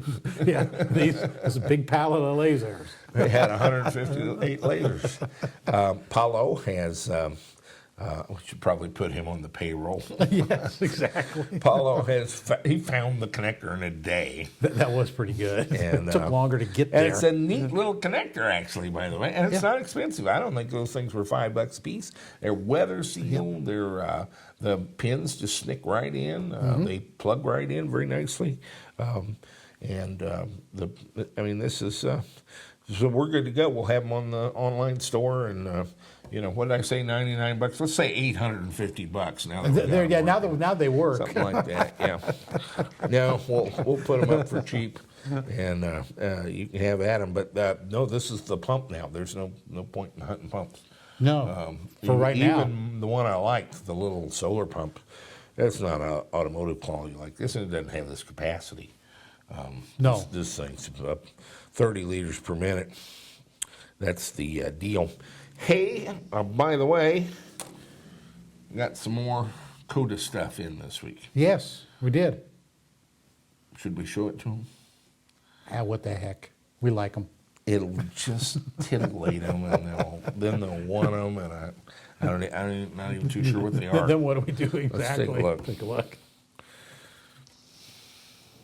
All right, guys, we received 4 more of our UQM drivetrains from the West Coast, where they're being removed from CODA vehicles. And you can see them here. They're reasonably new looking. I think they're going to be in good shape. We also, in addition to, so we have 5 UQM drivetrains. We can sell those either with the motor and the inverter or with the drivetrain parts, the transaxles and the E-gear drive. The E-gear drive is exactly the same drive as we had with the Azure Dynamics. It's a 3303. The Tesla, by the way, uses a 3301. But the main BorgWarner drive is the 3303. It can do 300 Newton meters of torque, which happens to be exactly pretty much the limit on the Siemens motor. It's configurable. They have a number of different gear ratios that they can change with 2 gears, and it also, the mating face to the motor is interchangeable. It's not part of the transmission, actually. And so for these 3303s, we have a different mating face than the Siemens motor. We have the one for the UQM. And our Siemens E-gear drives are at a ratio of 8.28 to 1. And the CODA version is the lowest version, 6.54 to 1. That's the bottom ratio they offer. And so for every 6.5 turns of the motor, you get a turn of the wheels with the CODA, and you need 8.5 turns of the motor, 8.28 with the Transit Connect version, the Azure Dynamics version. They simply have a plate on them And I'll check, it may even be interchangeable. But they're not, it's not what you think. The E-gear, it's the same part number, 3303. We have them in two gear ratios now, 6.54 and 8.28. And they simply have you would call it the bell housing, if you like, for the different motors. And this, so Borg-Warner can offer it with different gear ratios and for different motors without actually changing the transmission. This one also does use the E-park function. There's no gears to change, but you do have a CAN bus connection to put it in park electronically. And so that's on the CODA version. I don't think it was on our Transit Connect version. This is another little device. I asked for one and got it, and now I don't quite know what to do with it. This is some of the ancillary equipment that we all struggle with anyway, and they have done rather artfully here, and I like this setup. Everything's liquid cooled, and so we have hoses running everywhere, and somewhat large hoses. We're going to go to an AN8 option on the cooling kit. We've been doing them with AN6 tubing and fittings, and that's worked very well with like the Curtis controller and some of that. But as we get into things that generate more heat, more power, we're going to need heavier cooling. And so we're going to have two EVtv liquid cooling kits, and one of them will have the AN6, and the other will be AN8. This is some of your ancillary things, and they've got it on a rack here, all put together. It fits up under the hood. The most fascinating piece to me personally, actually, this is the Delphi 138-139-19 Rev4. I think it's a junction box. And what's fascinating about it is we have at least 4 CAN bus connectors, just 2 wires, a blue and a brown. And I believe they are CAN bus, and that this is kind of a CAN bus junction in here, where it comes in and goes out every which way. You have a battery connector. There is a connector for 2 chargers, and there's a connector for a DC to DC converter. This is a DC to DC converter, and these are the 2 chargers. This is where our battery comes in, a battery connector to our pack. And inside here, we go out immediately to the DC to DC converter. We just go through a bus bar and a fuse, and right back out and to that, which is no problem. They may switch the negative side, I suppose, because it goes down here. We have like a stepped level with multiple fuses and what look like CAN bus controlled contactors. And so we can switch power from the battery pack to the DC to DC converter, and to each of the chargers we can connect them. And they are fused. And it's a relatively small box with some very pricey connectors on it. This is a Delphi 2.4 kilowatt DC to DC converter. It is CAN controlled in that it can put out actually from 7 to about 15 volts, and you can program exactly what you want the voltage to be. 12 volts in a 2400 watt device would be 200 amps output. This is your 12 volt output, fairly heavy cable. The negative simply ties to the frame, of course. Here's where your battery comes in and your CAN connection. And actually, you can use this backwards, as it turns out, to charge your batteries.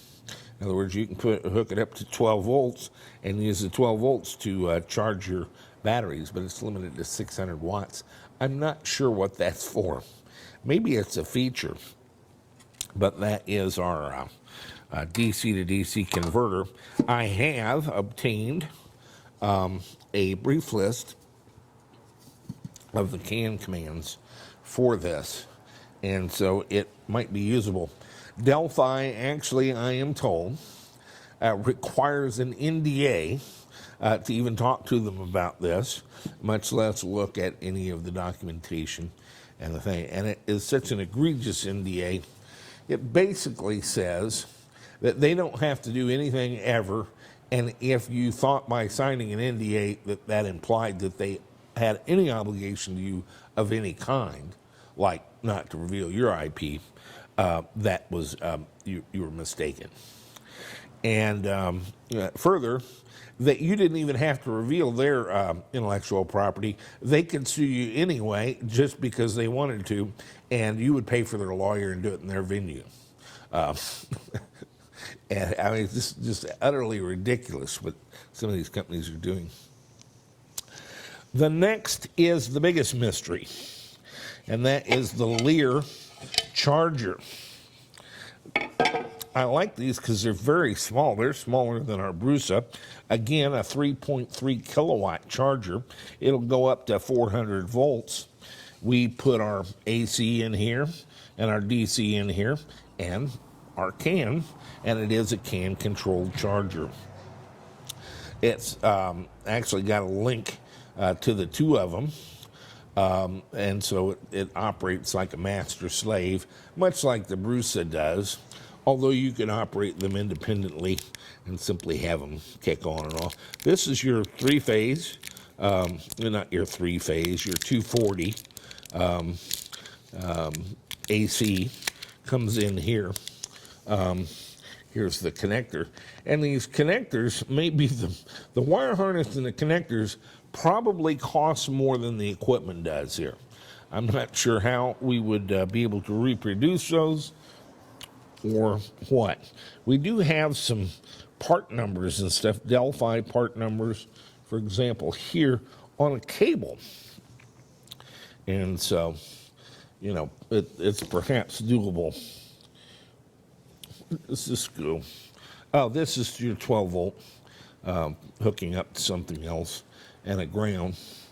But this is the Lear 3.3 kilowatt charger. I'm told that Lear makes the charger for the Chevrolet Volt as well. By making it liquid cooled, they have reduced the size of the heatsink, of course, and consequently the charger quite dramatically. This is not an extremely high-powered charger. It's 3.3 kilowatts. They use two of them for 6.6 kilowatts, and that allowed them to charge the vehicle relatively quickly. Again, nice unit, cast aluminum plate, Lear Corporation. It really is almost devoid of a part number. What's it say here? Nothing of any substance. 3EO TCO 100. It's just a cover. And so I've had an extreme difficulty finding out anything by Google about the Lear charger. If you have any information, I'm thinking about picking up another 5 of this whole rig. We can decode this DC to DC converter, I'm pretty sure. It's good for vehicles from 220 to 400 volts. You're going to have no interest in this below 220 volts DC on your pack voltage, but it's a nice compact thing. We don't usually think of the DC to DC converter as requiring either liquid cooling or CAN, so I'm not sure what the benefit is here other than it'll do 200 volts and it's automotive grade. You probably can't get these connectors. But if we buy these, we will probably hack them off out of the wiring harness where everything has its proper connector, and you'll just have to tie into it with a splice or something in order to access it. I'm not going to try to track down all these connectors.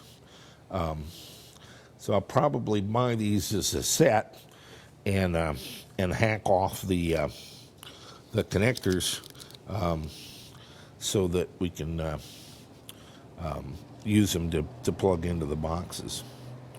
Again, if anybody knows anything about this Lear, I can find nothing. It is CAN controlled.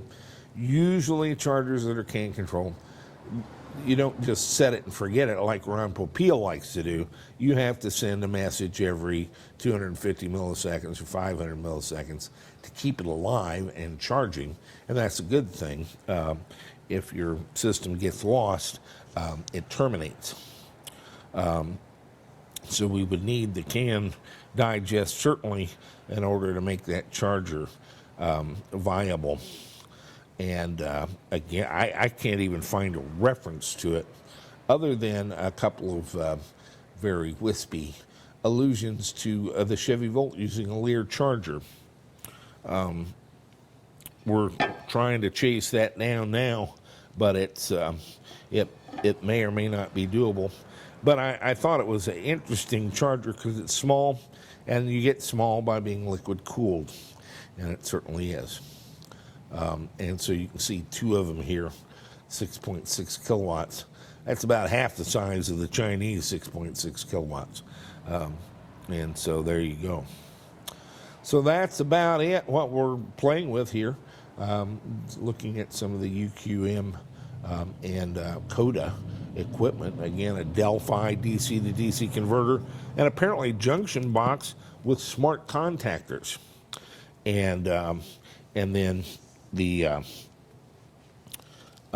two chargers. Noticeably absent is we have two charger ports, a battery pack port, and a DC to DC converter port on this junction box. It does not handle anything to the inverter, which apparently is cabled directly into the inverter, and it handles its own switching and pre-charging and so forth. So that seems to be the little bit I know about some very pretty, very neat equipment that's going begging. I can get these relatively inexpensively, but again, it's figuring out how they do it. That I see as our future between you and me, is to get to a size where we can write checks and obtain this kind of bling, high quality OEM components. And then we have to be able to produce from among ourselves the technical expertise to be able to figure out how to use them. And Jack can't do that alone. I can tell everybody that you did it and how you did it, but I can't do that full time by myself. So that's kind of the process, I think, that puts us into the future. And it is my belief, as more car companies make electric cars, and apparently even more importantly, as more car companies fail to make electric cars, that's the path for reasonably priced and quality components that we can use to make custom electric vehicles our way. And so stay with us. More stuff showing up. CODA. It's bling. What do we do with it? I gotta tell you, I'm having fun with this. I like getting pretty stuff. Yeah, that's nice stuff too. And we're just piling it up in here. And these kind of people wouldn't even talk to us before. Or years ago, we'd call them and it's like, they wouldn't call us back. They still don't call us back. But at least we can get their stuff now. No, they're calling us now. Yeah. Oh, yeah, that's true. I mean, that's the last few times really it's been are. like, hey, did you hear we have some stuff? What would you give us for like Yeah, now that you're all 70 of these on the things. hook. Yeah, how much would you give us? Yeah. So it's getting to be a thing where I'm not chasing down anything. They're finding They me. are. And I think that's overall that's a good plan, and augurs well for the future. We want you to have access to less expensive, better OEM quality components to make prettier 1939 Dodge Weather pickups. Exactly. And that's what I want. That's what we're going to have. Yep. All I got to do is get up every morning, go to bed every night. That in the laser sights, and we're going to get there. We'll get there. So that's pretty much that. The book, Internal Combustion. Oh yeah, that's right. I've got, Got a bunch of guys that have read Kindle, it. yeah. The All right. author comes apart along. John Hardy is always so nice, even when he's just cutting your gonads off. He's very genteel about it. He calls him polemic. It's polemic. Polemic. It's polemic. He is Edwin Black is polemic. Okay. And I talked to him on the phone. Yes, he did. He called the other day. He is yes. polemicer on the phone than he is in the book. Oh, really? Oh, man. This guy makes me look like Hoss Cartwright, the gentle giant. On that little pony? Yeah, the gentle giant. He's a piece of work. However, I invited him to come speak at EVcon. Oh, cool. Okay. And he's provisionally accepted. All right. Okay. That should be interesting. It should be. Now, he ended the book with this thing about hydrogen. Understand the book was written in 2006. Do you know what I was doing in 2006? What were you doing? Investigating hydrogen. That's how That's actually right. 'Cause it Batteries. really was. Then we started playing with the batteries. Yes. Yeah. You're catching this guy a little out of phase. He's not good at predicting the future like I am. His forte is predicting the past. Okay. And he dug out a lot of it in that Yeah. book, and I was fascinated Yes, by it. we love history. He can't tell you about the future. He can tell you about the past. And I was enthralled with it, but also his view of corporations, governments, kings, and priests as basically preying on mankind, trying to find what they need to live and gaining control of it so they'll pay them money for it. Continue the good life. It kind of matches my worldview, frankly. And it's because you catch them doing it over and over and over That's right. again. Serially, it's like, all right. The problem with the theory of conspiracy theories only being conspiracy theories is that if they're really after they you. have if they're really after they're you, really after you. it's not a theory. If they're really after you, that's right. Paranoia is only paranoia if they're not out the gate. That's right. You gotta love it. That's right. And I'm telling Just you, keep looking these over your shoulder. oil companies and governments, it's amazing. They would just out missing a stroke. The government's first reaction to everything is how can we get more money out of it? Mm-hmm.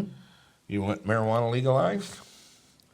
Well, if Colorado makes a bunch of money at it, we'll have it. in 50 That's right. Then states. we'll just see what. Then it'll be a public good. That's right. Look at all that money. And so Boy. anyway, I'm going to have him come do some rabble rousing at EVcon. Okay. Okay. Of course, we have Otmar has said he'll Otmar, come yes. speak. Yes. And Damien McGuire. Yes, Damien signed up. Yeah. I kind of asked Damien to look into the concept of an open source, AC inverter. Okay. Okay. He thinks it's all doable. Cool. And we like Damien. He He's a man found a with guy a that's spanner. done kind of an open source control board. Okay. All right. It's some sort of PIC thing or something, but he's going to kind of convert that to Arduino. And he picked up the power switching out of a DMOC and thinks he can get it running. Okay. Wow. Cool. Damien, we love you. And he will be at EVcon Brian Hall, who was there last year, Thunderstruck Motors, Yes, yes, is involved in this CODA thing yes. in disassembling. He parts is. of it. He's disassembling of them up in, where is he's in Santa Rosa. He expressed an interest in the JivQ. Who sent him one? You know, that would be a good move. It's already on its way. It's not there. There's some sort of weather event in Santa Rosa. Uh-oh. I got an exception from UPS today, but anyway, Brian should be there Drought? tomorrow, Monday. Like the roads have Yeah, crumbled. like the roads have crumbled. What kind of weather event are they having? Our batteries in Newark. Oh, yes, yes. I have Talk been about all weather over events. Brian and UPS. Get this, because I don't. None of us do. They came out of customs February 12th on a Wednesday. I was told all along they were poised and ready the minute yes. they came out of customs to speed these 3 containers Intermodal. to me just at a moment's notice. Yes. The latest we've got right now is they won't be picked up till next Tuesday, 13 days after they come out of customs. That's true. Just shoot me. What kind of professional service is that out of UPS? 13 days to get a truck across the street. Yeah, really, from the port to the train station. This is just despicable. But it's just got to be a game on these We're closer. batteries. I hope they don't show up and they're a bunch of junk. We've told you we're not sure what they are. It's only what we think. Our life is kind of a grab bag around here. Right. You know, we kind of take out of restaurant rules apply. Order whatever you like, eat whatever they bring you. Eat whatever they feed you. That's it. And that's kind of where we're at with this. What am I leaving out? Anna Kluppenberg. Anna. Yehu, if you notice, had quite an interview with Michael Breen, who is involved with the heavy lifting parts of an 818 yes. conversion. Yeah. Guess who else is? Who? Anna Kluppenberg. Oh, that's right. They were doing that European delivered 818. Show us what you got there, big guy. There you go. Hey guys, here's a quick Amsterdam update. Checking out what's going on here in the EU. Our projects took a little bit of a hit because we were exhibiting at our first boat show trade show last week, Boat Holland in Leeuwarden. There we met with quite a lot of folks, a lot of interest for the EVtv product line. Definitely still people need to get used to that lithium pricing, but I'm sure we'll get them along, spread the love. In our project news, I'm sitting here in the 818. Happy to report we can now actually steer the front wheels, and we should have her on wheels and make this into a push cart, almost a go-kart, probably by, say, end of next week or the week thereafter. We're missing some of the good donor parts, got sent some of the things we didn't need, but hey, that's the brakes. In Delta news, we received our much talked about new prop, and we can switch to installing that baby just now. Today was testing day, and we weren't quite able to make it in the time allotted to us by weather and kids and wives. So we will have to wait and see what this new prop will do for our Delta rocket. But as we have almost 50% more blade to the water, we should definitely be getting much more power, kilowatts out through the prop. The original prop, we were stuck at about 72 kilowatt, and we're hoping to get the full 120 kilowatt out with this new prop on the Delta. It's going to be exciting.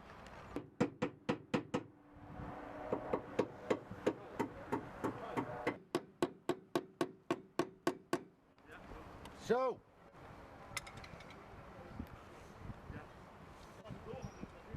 Ook nog goed gedaan, dat veilen. Hartstikke. Dan steken we die in je oog.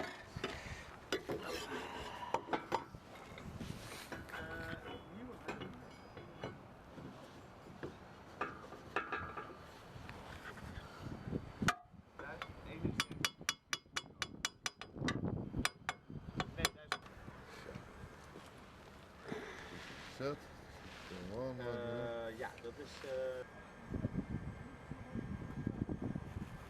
Ja. Oké. Ja, is goed. So sadly that day took a little longer than we thought, having to push the original shaft in a little further, making room for the new larger prop and making sure that it doesn't hit the rudder. After a full day of wrenching and fitting, it was a little late and a little windy to go out and test, but we have her all loaded and charged and ready to go, and should be experiencing that, that new sensation tomorrow morning, actually, if the weather holds. So fingers crossed, and who knows, I might be able to send a little bit of an extra update for this week's. Otherwise, we should have you by next week's episode and seeing what that new top speed is going to be like, and whether we can cruise at 3,000 to 4,000 RPMs with less vibration. That'll be exciting. In EVtv shop news, there's a couple of really cool projects that we're delivering the batteries for. There's a Vectrix motorcycle in Ireland that's coming up. That'll be in close to Damien's territory. And there is a personal submarine in France. Now that's going to be exciting. Pierburg of Paris, France is getting 8 batteries to start with, the 60 amps, and he will be testing if he can do the same trick he did with lead acid batteries, which was put them in a battery box filled with a non-conductive oil. And this would help him with the pressure situation as they go down. So, you know, he's going to experiment with that, and he'll keep us updated. I'm very excited to see where that'll go. I have heard this story that our cow batteries are in fact used by the Chinese submarine fleet. Not sure if that's a story, a rumor, or the actual truth. Maybe somebody can update me on that. But now we do know that there will be at least one French submarine sporting the Calb CA series. EVtv Amsterdam also has an updated email address. You can now reach us at sales@evtvamsterdam.eu. I would have loved to have gotten you the evtv.eu, a little easier on the typing skills there, but somebody has a little placeholder domain name and wants a ridiculous amount of money for it. So instead of spending all our cash on that, we'll get some more batteries in stock and be able to serve you quicker. Hey, that's about it for this week's update. I hope next week is more action-packed. Delta at high speed. Probably a new mountain bike project that we've got going on, being in Amsterdam and the Dutch bike guys and all. And, you know, keep on building. We'll keep building. See you soon.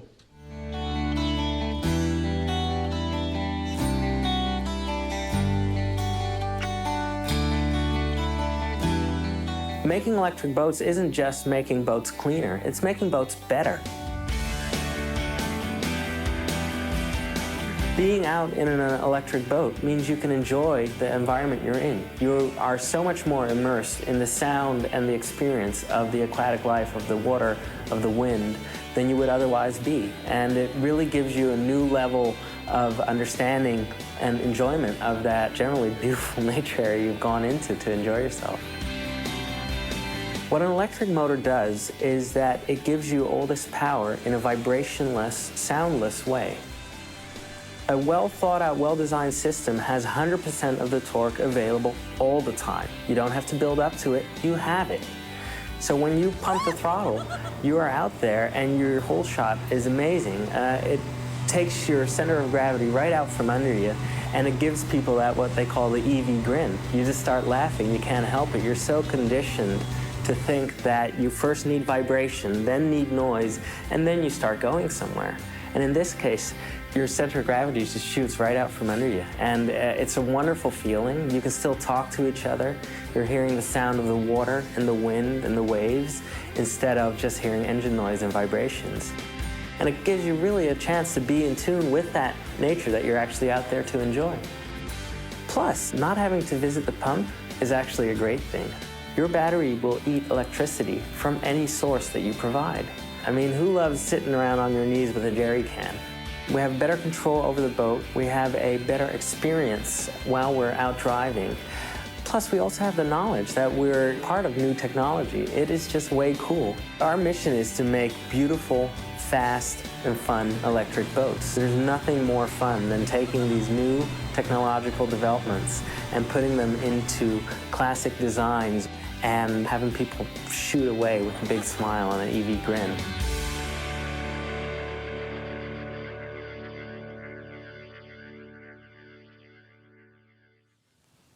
Nice. He's busy. That's right. We showed him the 818 sitting in the shop over the last couple of weeks. That's right. I forgot about on having A lot one. of neat projects going on. Yeah, a lot of good stuff. A personal submarine. I saw that. A Frenchman with a personal submarine. Now, Brian, what are these people in Cape Girardeau going to think about me if I go out in that river in a submarine I've built in my garage and start crawling up down that river? We did try to acquire a pink submarine once as a gift for the ISPcon. It was a black submarine. It was a black submarine. That's We right. used to give away Hummers That's right. at our internet service provider convention, and there was an opportunity to buy a World War II submarine Like a scrap submarine. for $22,000, which is about a quarter of what the Hummer was. That's right. And I wanted to put it on the show floor and put sponsors, vinyl, Lots of room for logos stickers. all over it. And then have somebody win a submarine. You gotta, yeah. I like that thing. He's going to get rid of his lead acid batteries because what they were like encased in oil or something. Oh yes, yeah. Well, no, he's using mineral oil to encase the batteries. And not only that, would that have a cooling effect, but sort of helps him Like with change in buoyancy. pressure. Yes. Yeah, yeah. He can evacuate the chamber. You gotta love that. And but no, Harbor suggested that some time ago. He kept asking me what would happen if we ran a motor in mineral oil. And mineral oil. I remember that. Yeah. And because he was trying to figure out a way to cool a net gain motor or something. So that might gum up the brushes. Yeah, that's exactly it. It won't spark. But yes, they have non-conductive oils, synthetics, clear, that you can use for cooling and so forth, that do not conduct electricity at all. They're dielectric. And so it's entirely doable. And a underwater personal submarine, You gotta love when you go get rid of the lead out and put in some lithium, all of a sudden you have some range and some power and so forth. So Anna's involved in a lot of things over there. He's wanting to take 10 of the Better Place packs, and I think he's got them mostly spoke for already. Wow. Okay. I don't have them and don't know if they're any good. No, I know. And then we've got them. I'm told they're great. I'm told they're brand new. I'm told that 30 of them were used in their test facility. Among each car had 3 of them, and none of the cars did 3,000 kilometers. Oh, okay. Okay. And that many of them are brand new. I have no idea. And all the people between me and the batteries, I have to tell you, are not battery experts. Sure. They tend to be lawyers and government officials. Right, exactly. Got container stuffers. And so it's not so much I think they're out to get me, although every year I get taken again by someone. That's why he's not paranoid. But it's better me than you. We're falling on the sword for you. That's guys. right. We're taking it, man. So I can't detect anybody in the process that would know. No. There's no technicians or anything left. This No. is all a law firm disposing of, liquidating a bankruptcy after somebody who had supposedly bought all this stuff twice couldn't come up with the cash. Yeah, right. In the Better Place And liquidation. so we're at the final days, and all they can do is put this on a truck and take it to a landfill. Man. And we rescued it. But all the principals involved Yeah. None of them are battery people. No, nothing. Or really have a lot of deep knowledge about that. When we get him, I will talk about the gentleman who put all this together for me. He is a longtime viewer and a particular fan of yours, as he did a Carmen Ghia using basically our spec for the Speedster. Yes. And he's now with the Israeli government representing business development in Italy. Okay, there you go. And so he helped machinate this transaction because the batteries were basically going begging. The owners of some of the CODAs wanted them, but they wanted to pay nothing for them, and each one of them wanted precisely one battery. Oh, okay. Yeah, that wouldn't have worked. In a liquidation, here's a room full of stuff. All the people in charge of it don't know anything about it, and their only interest is getting the room cleared. Yeah, right. Doing it now. And they'd like to turn it into cash, but if they have to, they'll pay you to haul it away. Right. They have to empty the room. They have to wrap it up. It's under court order. Yeah, it's over. Yeah. And that's their job, man. And they don't care. We need to do that with a hangar in Cape Girardeau. They don't know. They don't care. And so that's, but Omer does care. He's an EV enthusiast and longtime viewer, and has put together something that I intend to be quite wonderful for about 70 people. Yes. And so that's where we're going with that. But man, pulling the batteries into our shop is like pulling teeth. And so there is, some days are better than others. I am working on the concept of a live show. Yes, we are toying with that. I played with it the other night. Did you? On a Sunday night in my pajamas in my bedroom. I heard. And I see, apparently, I'm going through a little bit of a learning curve here. There's a private button and a public button. Aha. If you don't really have to press the public button to go live. You have to press the private button to not go You don't live. want to go live. So I'm sitting there smoking a cigarette in my pajamas in my bedroom about 9 o'clock at night. I look up and there's 21 people watching me, and they're typing in comments. I haven't even seen this. They're just scrolling up the screen. And so, Gotta love him. I have bought a couple of pieces of software. Of course, I bought the wrong one first. We always have to buy the wrong one first. Yeah, we have two choices. And then the right one, but I'm not real clear how to get it all set up. I don't know whether to do it at the house or here. There's a lot of issues. Yeah, we'll have to work it all out. Yeah. I don't want it to be goofy looking.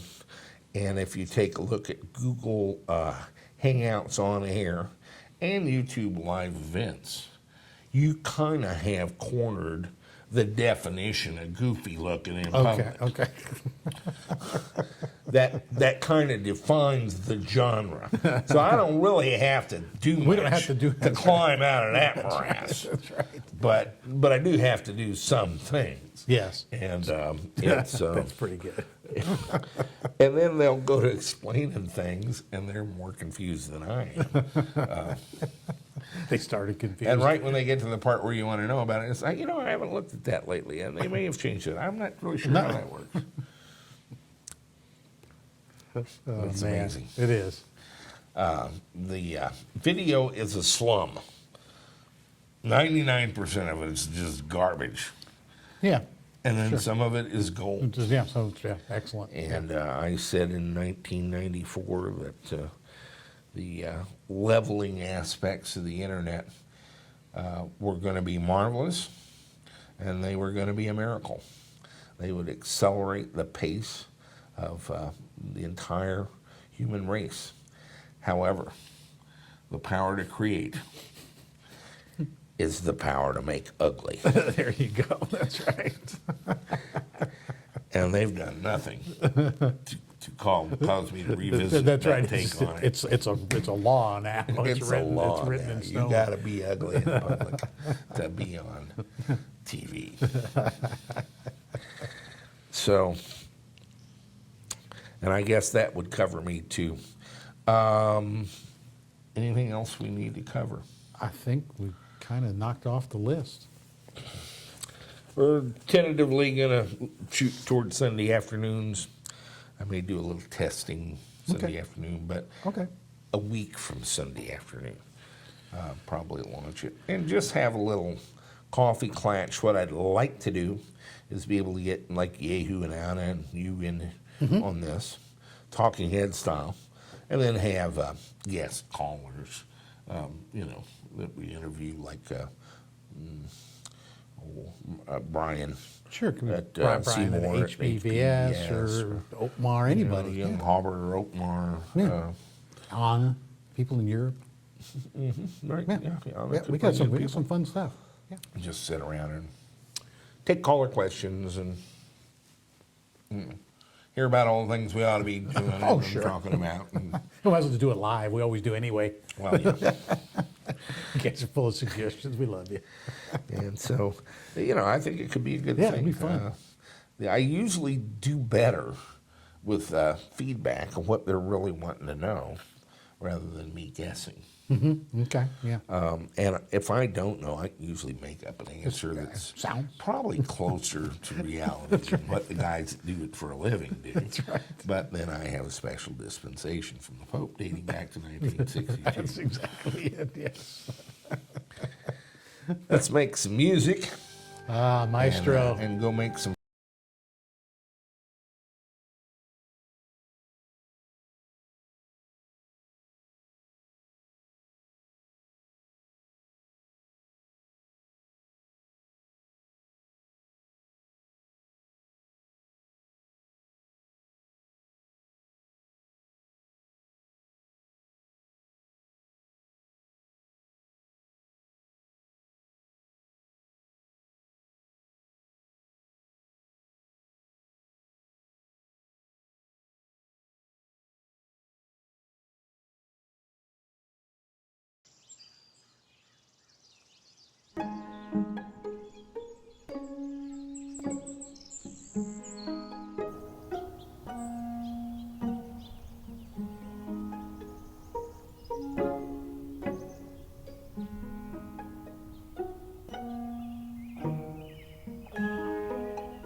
assistance.